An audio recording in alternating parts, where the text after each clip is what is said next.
Hello, everyone, and welcome to Big Cat Sports. It's our Lions versus Vikings pregame. Very, very big game for the Lions. The first time they can win the division in 30 years. Can happen on Christmas Eve. They are favorited in the game, though, but we'll see how it goes. Yeah, this is probably as big as it gets. I really, really think they need to give the city a win here so we can just exhale and celebrate, have 3 weeks of celebration before the playoff game. If they win this one, I don't even care about the last two games. You could be so relaxed going into Dallas and your last home game with Minnesota. Win this one. Do everything you can to win this game. And it'll just be nice. I think I almost hope we win this one so that we can lose to Dallas because I don't want Philly winning their division. Philadelphia is struggling, but you probably don't want to have to end up facing them at home. Again, like I said in the previous clinching video, if you beat Dallas, you have the tiebreaker, and you should be ahead of them. With Philly struggling. The only thing is if by some chance we end up playing Philly in the playoffs, play them at home. I think we have a real shot to beat them at home. I think we have a very slim chance to beat them in Philly. So I'd rather them beat Dallas win the division. So this week is real important to me. Let's win our division. Let's, lock up the number 3 at least. They give us a 60% chance of winning the game. It is going to be a difficult game, though, because Minnesota is fighting not only to keep the division race alive, but to keep their playoff hopes alive. Because we can even dig into the playoff scenarios completely with everybody a little bit, again, going over that. Because they are tied with multiple teams in the playoffs right now. Right now, the Lions have that 3rd seed. You win, you guarantee yourself the 3rd seed. There's no ifs, ands, or buts. You will have the 3rd seed, at least because Tampa's not going to catch up to you. Plus, you beat Tampa, and you beat the NFC South. So no matter what team you end up facing, if they win out, you're going to have the tiebreaker. But right now, Minnesota is fighting. You are now actually set to play the Rams in the playoffs. Yes. Not the Vikings. We are in line to play the LA Rams that would in be the playoffs. Awesome. Matthew Stafford will come home. But it all depends on if Minnesota wins or not. If Minnesota wins this week, then we will be lined back up to face Minnesota again. But at the moment, if Minnesota loses, we have a very good chance of facing the Rams at home if the Lions can win this week. But like I said, they are fighting, right? The Rams just won on Thursday, so the Lions didn't clinch just yet. They are now 8-7. Minnesota 7-7. Seattle 7-7. New Orleans lost, so they're 7-8. But that's basically where that playoff picture mostly is at. You can go a little bit beyond that with Atlanta, Green Bay, and New York, and all them, but they're basically out of it at this point. Yeah, I like I said, the only thing on my mind, I don't care about matchups. I don't care about seeding. I don't care. I just want. That's the only thing that should be in all our minds. Once we win this, then we could talk about anything else and be relaxed, knowing that we won the division and we accomplished our goal for this year. Actually, more than our goal at the beginning, because I don't even know if that was a goal. I think it may have been just to make the playoffs. But if you hear Diane Campbell talk, the division's always was one of their intentions. It's always been the goal. So they will accomplish their goal. I know a lot of people say they have to win a playoff game. That would be great. But I'll still be pretty happy with this team if they go, 11-6 and win the division and sew up that 3rd seed. I think that's a big accomplishment in year 3. Yes. Of the rebuild.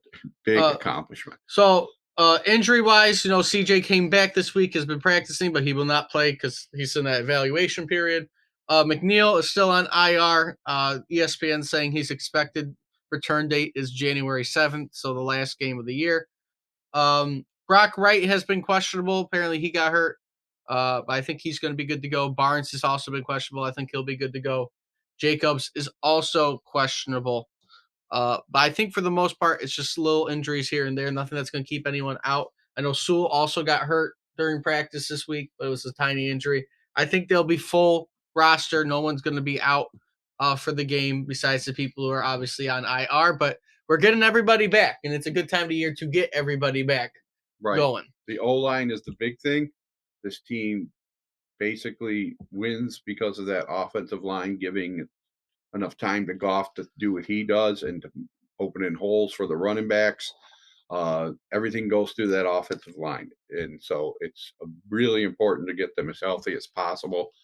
Again, if we win this week, I wouldn't even care if they rest some of these guys. Give Ragnow a week off. Give Decker a week off. It doesn't matter to me. I think it's important. Just this game is so important just so we can set ourselves up for the playoffs and be ready to play. I'd even give, like I said, if we're in that position, I'd like to give Bridgewater a game, just to give him some experience, just in case we need him, just to get some rust off him. I think all that's so important. But we'll see. We'll see what happens. The only two major injuries, because I just brought it up to make sure I had accurate information. It seems like Brock Wright and Jerry Jacobs might be out because of a hamstring and a hip injury. Hip would be Brock Wright, hamstring Jerry Jacobs. Otherwise, everyone has been practicing this week. Ragnow just didn't practice because he had his day of rest for his weird toe thing going on. Right. Sewell had a full practice, even though he got hurt earlier in the week during practice. And Johnson's unlimited practice. Cabinda's coming back on limited practice. Derek Barnes is on limited practice. So at the moment, they are not doing that bad overall. No, it sounds great. Sounds like they're doing really well. So, and that's a big key. Being healthy is everything in the pro sports. You got to have your main guys out there to be successful. So, like I said, I'm nervous about this Sunday, but also pretty hopeful. I'm trying to, like I said, I'm enjoying this. Try to be happy. It is, like I said, when you've waited so long for something like this, it's been about 30 years since they've won the division, and it's been even 30 when did they win their game was in 91. I think it was the same year they won the division, right? They won the division in 91 too, though. Oh well, I think they won the playoff game in the division the same year. Yeah, and I'm really, like I said, this is going to be, I hope, for the city. They deserve it. These fans deserve it for the loyalty they've shown this team. Let's go win this one Sunday. And I mean, you're facing a hurt Vikings team, so it's not a team you should write off. But apparently Masterson's questionable, so he's dealing with an injury right now. They have a cornerback that's hurt, a linebacker that's hurt. I know Justin Jefferson is kind of coming back off of some injury, so he's not 100%.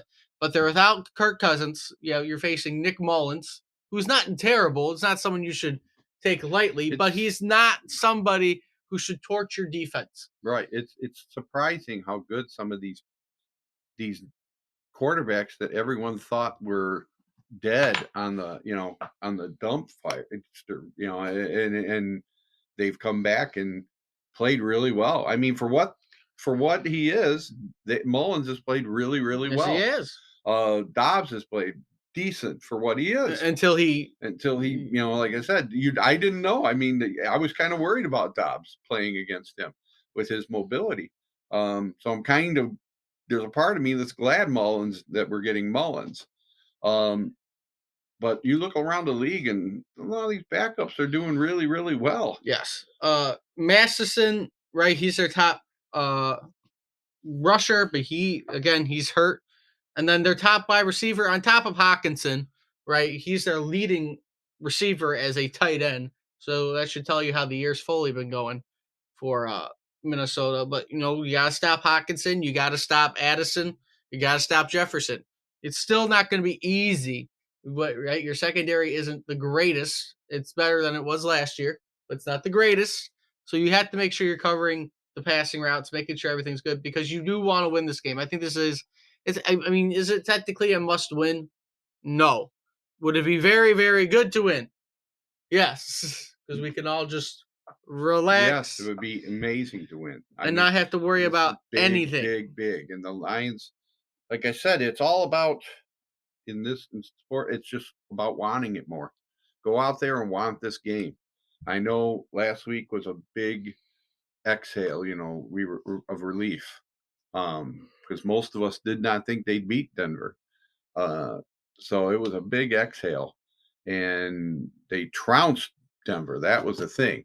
And I just don't want them to be overconfident going into this game and not giving it everything they got. Destroy this team. Destroy the Vikings. You get a chance to, you do not take your foot off the pedal. You just keep putting points on the board. We have the offense to do it. Yes. I mean, really, I've never, this is probably the most prolific group of weapons we've ever had. I mean, as a group, certainly none of them are Barry Sanders or none of them are Calvin Johnson. But as a group, this is a great group of weapons. Yeah. So we'll get to prediction time. So final score predictions. I do think it's going to be a good game. I don't know how close it's going to end up being. I have a feeling, right, the Lions will end up winning. Dan Campbell is 0-2 in Minnesota. He has not won in Minnesota yet, but I think this will be the year he wins. I think I have a feeling it's going to be about 20-30, somewhere around there. He should have won the one year. Or 30-20 Lions. Yeah. 30-20 Lions is kind of what I'm feeling, right? It's going to be a good game. It's not going to be too far apart, but it's at least going to give you some comfortable distance. Man, I want to say this is going to be, I don't want to be overconfident here. I don't think it's going to be close. I think the Lions, if the Lions show up and they play their asses off, I think they're going to beat this team to a pulp. I think it's going to be something like 35-10. You're on a little bit more. You really, really want to see it. You really want to see. I want to see these guys no let up. I think it's possible. I don't want to overhype myself with it. Right. Just yet. I want to make sure it's I'm done. not saying that to be a goofy fan either. I think the Lions are capable of just trouncing this team, but they're also capable of laying flat and letting Minnesota, win this game. But I'm hoping that's done. I'm hoping the Denver game brought him back. I'm hoping that Aaron Glenn continues to be aggressive on defense, even though it's going to bite us in the ass sometimes. It will. But that's the way that defense has to play. You got to just take your chances and go at them. I'm sure Irvin will be up this week to help with the line. Like I said, everyone's getting healthy at the right time. Everyone probably will be back for the playoffs. You can expect McNeil to be back. You can expect Houston to be back. And it's going to be some difficult decisions for the coaches to make on who's staying and who's not. Because when you bring people back from IR, someone has to go down. Right. So they're going to have some big decisions to make, but we are on the right track to end this year. With all that being said, though, if you like what you see, like, comment, subscribe, do all that fun stuff. Let me know what you think in the comments about the game. Share the video around. And until next time, hope to see everybody soon.